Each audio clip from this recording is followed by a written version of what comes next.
یہ سارا جو پروسیس ہے نا پیوبرٹی سے لے کے مینوپاز تک بلکہ فوت ہونے تک یہ ہارمونل چینجز کی وجہ سے آتا ہے. ان ہارمونل چینجز سے کون سی سیریس ڈیزیزز ڈیولپ ہو سکتی ہیں مینوپاز میں؟ اچھا اس میں یہ ہے کہ جو بریسٹ کینسر ہے ہمارے یہاں سب سے کامنسٹ کینسر ہے, ڈیفینیٹلی ود ایج زیادہ ہے. اوویرین کینسر, سارے کینسر جو ہے نا وہ ایج ریلیٹڈ ہیں. تو 80 مطلب 60-50 کے بعد جتنے بھی پیک ایج ہے نا تمام کینسرز کی, سوائے کے سروائیکل کینسر ہے وہ تھوڑا ارلی ہے, ورنہ یہ سب پیک ایج 50+ ہے. تو سیلف بریسٹ ایگزامینیشن ہر خاتون کو آنا چاہیے. اور اوویرین کینسر کے لیے کیا کرنا چاہیے؟ اوویرین کینسر کے لیے بہت اسٹرانگ اسکریننگ ابھی تک نہیں ہے. فیملی میں اگر کسی کو کینسر ہے اووری کا یا امی خالہ اس طرح سے, تو اس کے لیے امپورٹنٹ ہے کہ آپ اپنا اینول الٹرا ساؤنڈ کرواتے رہیں, لیکن ادروائز ابھی تک اس کی اسکریننگ کوئی بھی اگر کوئی ہسٹری ہے تو آپ اس کے لیے کیئرفل رہیں. لیکن یہ کہ دوسرا یہ جو آپ کا بریسٹ کینسر ہے اس کی تو سیلف بریسٹ ایگزامینیشن ہے. دوسری ایک اور چیز, یورین کا پرابلم بہت لوگوں کو ہو جاتا ہے. مطلب بار بار فریکوینٹ یورین آنا, اس کی وجہ وہی ہارمون چینج ہے, کیونکہ باڈی سے ایسٹروجن جب جاتی ہے تو کولیجن کم ہو جاتا ہے. کولیجن کم ہوتا ہے تو بلیڈر کو سپورٹ اتنا اچھا نہیں کرتا. تو لوگوں کو بہت زیادہ یورین بیچارے, مطلب اگر آپ دیکھیں تو قطرہ قطرہ نکل جانے کا, پھر نماز کے مسئلے, پھر اب مسئلہ یہ ہے کہ ہم انڈرسٹینڈ نہیں کرتے نا, کچھ چیزیں انڈرسٹینڈ کرنی چاہیے. جوائنٹس خراب ہو جاتے ہیں, اب واش روم تک جانا بھی مشکل ہے. یہ دیکھیے نا, ہم کئی چھوٹی چیزوں کو انڈرسٹینڈ نہیں کرتے کہ وہ اٹھ کے فوراً بھاگتے ہوئے واش روم نہیں جا سکتے, وہ آرام سے چل کے جاتے ہیں تو تب تک قطرے نکل جاتے ہیں, پھر شلواریں دھونے کے مسئلے, وہ دھونے کے مسئلے ہوں گے تو پھر نماز کے مسئلے, پھر اپنے آپ کو واش کرنے کے مسئلے. پھر اتنے مریض آتے ہیں نا کہ امی کو سمجھائیں, یہ نہانے سارا دن دھوتی اپنے آپ کو رہتی ہیں, ٹھنڈے پانی, سردی گرمی کے مسائل. تو میرے کہنے کا مطلب یہ ہے کہ ان سب چیزوں کی بھی دوائیاں موجود ہیں. اچھا, دو سینیریوز ہیں. ایک وہ ہیں جو کہ ان کی ایکٹیو ایک لائف گزری ہے, بچوں کی پریگننسیز ہوئیں, بار بار پریگننسیز ہوئیں, پھر مینوپاز ہوا. ایک وہ ہیں جن کی شادی تو ہو گئی لیکن اولاد نہیں ہوئی, ان کو مینوپاز ہوا. ان دونوں کے ڈیزیز پیٹرن میں ڈفرینس ہوگا؟ بالکل ڈفرینس ہوگا. جن کے بھی بچے زیادہ ہیں ظاہر ہے ان کا جو, اور نارمل ڈیلیوریز ہیں ان کا ڈیفینیٹلی مسل ویک ہوں گے نا, اتنے اسٹرانگ مسل نہیں ہوتے. جن کے بھی بچے ڈلیور ہوئے ہیں, اور اس کے علاوہ یہ کہ ان کا یعنی کہ نارمل ڈلیوری کے عمل سے بھی گزرے ہیں, تو اس میں بڑا امپورٹنٹ ہوتا ہے کہ ان لوگوں کو کچھ ایکسرسائزز ہم بتاتے ہیں. مطلب اگر وہ ہمارے پاس آئیں تو strengthen their muscles, وہ ہم پری مینوپازل پہ شروع کر دیتے ہیں. ٹھیک ہے. تو وہی اویئرنیس نہیں ہے نا چیزوں کی, ہم پریونشن کی طرف نہیں سوچتے, ہم سوچتے ہیں کہ وہی والی بات کہ بس جی اب تو بس تسبیح پکڑ لیں اور کسی چیز میں انٹرفیئر. شاندار بات کی کہ تو پورا آپ ان کو ایک لائف پلان بنا کے دے سکتے ہیں کہ پہلے آئیں گے ہم کیسے سلولی گریجولی اس فیز کے اندر انٹر ہوں گے اور کیا کیا کرتے ہوئے انٹر ہوں گے. تو یہ تو ہو گیا نا ان پیشنٹس کا جو کہ جن کی نارمل مطلب پریگننسیز تھی. اچھا, جن کی نارمل پریگننسیز نہیں ہے ان کو کیا پرابلم ہوتا ہے؟ جن کے سیزیرینز وغیرہ ہوتے ہیں, جن کے سیزیرین وغیرہ ہوتے ہیں ان کو ویسے جو ہے نا بعد میں بیک ایک کا پرابلم کافی زیادہ ہوتا ہے, جو کہ عموماً نارمل ڈلیوری والوں کو نہیں ہوتا. اور جیسے یا پھر دیکھیے دودھ پلائیں, آسٹریوپروسس جیسے میں آپ کو بتا رہی ہوں, کیونکہ اولڈ ایج میں سب سے امپورٹنٹ یہ ہے کہ بون لاس ہونا شروع ہو جاتا ہے. آپ نے دیکھا ہوگا ہائٹ چھوٹی ہو جاتی ہے مدرس کی, گرینڈ مدرس کی, اس لیے کہ وہ ورٹیبرا کولیپس ہوتا ہے. تو ایک ہاں اسے کہتے ہیں وائسس ورٹیبرل کولیپس سے ہائٹ چھوٹی ہونی شروع ہو جاتی ہے.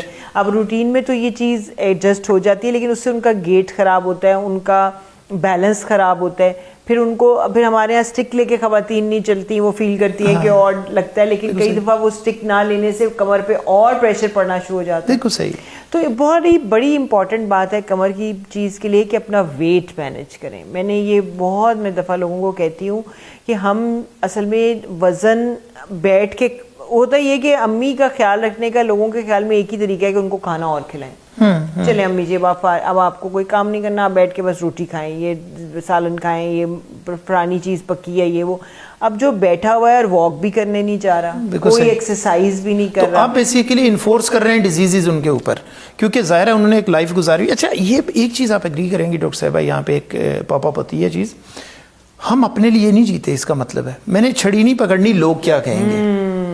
تو میرا خیال ہے کہ میسج یہ ہونا چاہیے ہماری خواتین کے لیے اور خاص طور پہ مینوپوزل فیمیلز کے لیے کہ آپ اپنے لیے جینا سیکھیں. آپ نے ساری عمر لوگوں کے لیے ہی جیا ہے, بچپن میں ماں باپ کے لیے, جوانی میں بچوں اور میاں کے لیے اب اپنے لیے جینا سیکھیں. آپ کے ارد گرد جتنے لوگ ہیں وہ آپ کو ہیلپ آؤٹ کرنے کے لیے موجود ہیں. تو میرا خیال ہے یہ بہت امپورٹنٹ ہے. یہ بہت امپورٹنٹ ہے اس لیے کہ یہ دیکھیے واقعی یہ جو آپ نے بات کی کہ آپ صحت مند ہیں, مطلب مدر ایک آلویز فوکس آف فیملی ہوتی ہے نا. آپ دیکھیں جو مرضی آپ کر لیں, چاہے آپ کے بچوں کے بچے بھی ہو جائیں, بچے بھی, بیٹے بیٹیاں, ہر کوئی مدر کو لک اپ ٹو کرتے ہیں. تو اگر وہ صحت مند ہوں گی, وہ بالکل ٹھیک ہوں گی, تو آبویسلی سارا گھرانہ ہی خوش ہوگا, صحت مند ہوگا. میں اتنے سارے لوگوں کو مطلب پیشنٹ جب کبھی میرے پاس آتے ہیں بہت موٹے اور ویل چیئر پہ اور چلا نہیں جا رہا, گھٹنے رہ گئے, تو میں ان کو ہمیشہ کہتی ہوں کہ آپ اتنا ویٹ کیوں پٹ آن کیا. تو وہ یہی کہتے ہیں کہ جی بس امی کو ہم کہتے تھے کہ امی کا خیال رکھیں, امی کہتی تھی مجھے ویکنیس جیسے کہ ہم ہوتا ہے ہمیں, یا مجھے ہوتی ہے تو ہم اور کچھ کھلانے, کوئی بادام کھلا رہے ہیں, کبھی کچھ کھلا رہے ہیں, تو ہم تو ڈاکٹر صاحب بڑی خدمت کی ہے امی کی. خدمت کا مقصد ہے کہ ان کو ایکسرسائز کروائیں. خدمت کا مقصد ہے کہ ان کی لائف کی ایکٹیویٹی اسی طرح سے جاری رکھیں جس سے ان کی بہتری ہو. تو مجھے یہ بتائیے گا, وہ والی فیمیلز جن کے ہاں اولاد نہیں ہوئی لیکن وہ مینوپوز ہو گیا ان کو, ان کے لائف میں کیا چینجز آتی ہیں؟ لائف میں چینجز تو بالکل ویسی ہی آتی ہیں جیسے کہ کسی کو بھی آتے ہیں. یہی ہاٹ فلیشز, یہی ساری پرابلمز, یہی ہمارے مسل اسٹرینتھ لوز ہونا, جوائنٹس کا مطلب جو آپ کی بونز ہیں ان کی خرابی ہونا, مینٹل ہیلتھ کا لاس ہونا. صرف ایڈیشنلی ان کو وہ جو ایک نارمل ڈلیوری کے سیکوینس سے گزری ہوتی ہیں اور جو پیلوک فلور لوز ہوتا ہے وہ تھوڑا سا بہتر ہوتا ہے کہ ان کو وہ نہیں ہوتا. بالکل صحیح. اچھا ڈاکٹر صاحبہ, اس پروگرام کے اینڈ پہ میں چاہوں گا کہ آپ آڈینس کو یہ میسج ضرور دیجئے کہ جو یہ ایلڈرلی پیشنٹس ہیں ان کی لک آفٹر کیسے کی جائے, اور ان ایلڈرلی پیشنٹس کو میسج دیجئے یہ اپنی لک آفٹر کیسے کریں. Thank you very much. اچھا, ایلڈرلی پیشنٹس کو لک آفٹر کرنے کے لیے سب سے پہلے تو آپ کو یہ مطلب میں ظاہر ہر گھر میں ہوتے ہیں, ایک تو ان کو نارمل انسان رہنے دیں. ان کو نا مطلب آپ ہر چیز میں پروہیبٹ کرنا بند کر دیں کہ آپ نے یہ نہیں کرنا, آپ کو یہ نہیں ہونا چاہیے, آپ یہ نہ کریں, کیونکہ ساری عمر وہ انچارج رہے ہیں. اب اچانک سے ان کو ہم بند کریں گے نا, اس طرح تو بہت دل افسوس بھی ہوتا ہے. دوسری بات یہ ہے کہ جو بھی میڈیکل ایلمنٹس ہیں اس کو ساتھ ساتھ میڈیسن کے ساتھ ٹریٹ کریں, اور جو تکالیف ہیں اس کے لیے بھی دوائیاں موجود ہیں. پلیز اس کو اگنور نہ کریں کہ ہم دوائی نہیں دینی, یا یہ وقت کے ساتھ, یا یہ مینوپاز کا نارمل چیز ہے. بالکل غلط ہے. ایکسیسو بلیڈنگ بالکل اب نارمل ہے, اس کو بالکل ٹریٹ کرنے کی ضرورت ہے. جو سب سے امپورٹنٹ ہے نا, لائف اسٹائل ماڈیفیکیشن ہے. آپ نے سب سے پہلے اپنا جو ہے نا ایلڈرلی لوگوں کے لیے پیغام ہے کہ اپنا ویٹ واچ کرنا ہے. آپ نے روٹی, بہت مشکل ہے ویٹ لوز کرنا, آئی انڈرسٹینڈ, کیونکہ وقت کے ساتھ اتنا ویٹ آپ کھاتے نہیں ہیں, ویٹ زیادہ بڑھنا شروع ہو جاتا ہے. جینز ظاہر ایک بہت پارٹ پلے کرتی ہے. کچھ لوگ بہت بھی کھاتے ہیں لیکن اتنے موٹے نہیں ہوتے, لیکن کچھ لوگ تھوڑا سا بھی کھاتے ہیں تو ہو جاتے ہیں. لیکن آپ دیکھیے, چاہے آپ جس بھی جینس کے میک اپ سے تعلق رکھتے ہیں, 50 کے بعد you tend to gain weight. تو آپ نے اپنی لائف سٹائل میں ایکسرسائز کو ہر حال میں ایڈ کرنا ہے. وہی میں نے کسی ایک دن کہا کہ میرے پاس تو ٹائم نہیں ہو رہا کہ پورے 24 گھنٹے میں سے آپ کے پاس اپنے لیے 30 منٹ بھی نہیں ہے. تو مجھے اس دن احساس ہوا کہ واقعی 30 منٹ اپنے لیے نہیں ہے, اور یہ اپنے لیے جب نہیں ہوں گے تو کوئی آپ کو لک آفٹر نہیں کرے گا. الٹیمیٹلی لوگ تنگ ہوں گے کہ اوہو یہ تو ان کو سنبھالنا, ویل چیئر پہ لے کے جانا, اٹھانا کرنا, اور پھر الٹیمیٹلی جوائنٹس بہت زیادہ خراب ہو جائیں گے.